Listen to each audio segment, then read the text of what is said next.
Witam, wracam do czegoś, co kiedyś pokazywałem, pojedynku atramentów.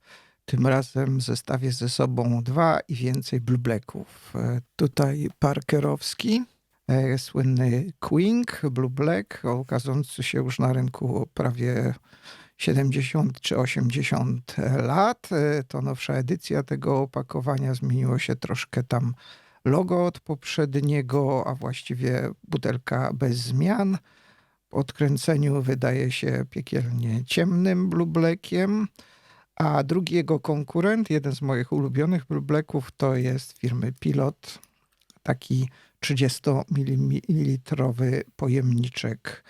Na pierwszy rzut oka można takie porównać.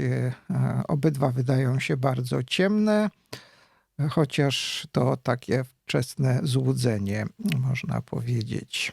Zobaczmy jeszcze, jak tutaj pod słońce buteleczki się mienią z atramentem po środku. Tu już widać na tym, że jak się odkłada, ten atrament nie jest aż taki ciemny.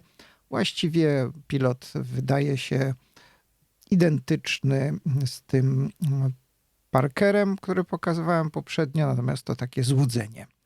No i zobaczmy teraz próbki papieru Midori. To atrament na papierze Midori tutaj pokazuję i po lewej oczywiście parkerowski Blue Black, a próbki robiłem taką maczanką szklaną, żeby mniej więcej tej samej ilości atramentu nabrać. Widać, że parkerowski wpada bardziej troszkę w zieleń, natomiast pilotowski jest pozbawiony tego.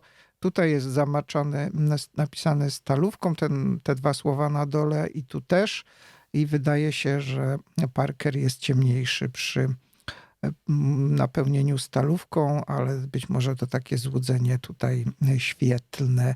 Tak się prezentują obydwa te atramenty na zbliżeniu i dla mnie lepszym wydaje się Pilot. Natomiast teraz pokażę trochę Blue Blacków, które się przewinęły przez moje półki i pióra. Jak widać sporo, jak Mont Blanc, takich i Parker i Edelstein Topaz są bardziej w tonacji zielonej. Tak samo tutaj niektóre Sailory. No, Midnight Blue mi się podoba, Mont Blanca, Lamy Blue Black, Aurora Blue Black. To są te atramenty, które preferuję, czyli taki rzeczywiście ciemny Blue Black, a nie bardziej wpadający w zieleń, czy dość takie jasne. Niektóre jak Diamond Imperial Blue jest bardziej fioletowy. Ja lubię takie rasowe Blue Blacki, gdzie tego blue jest troszkę mniej, a więcej black, albo odwrotnie. W każdym razie myślę, że Państwo wiecie, o co mi chodzi. Dziękuję za uwagę i do usłyszenia.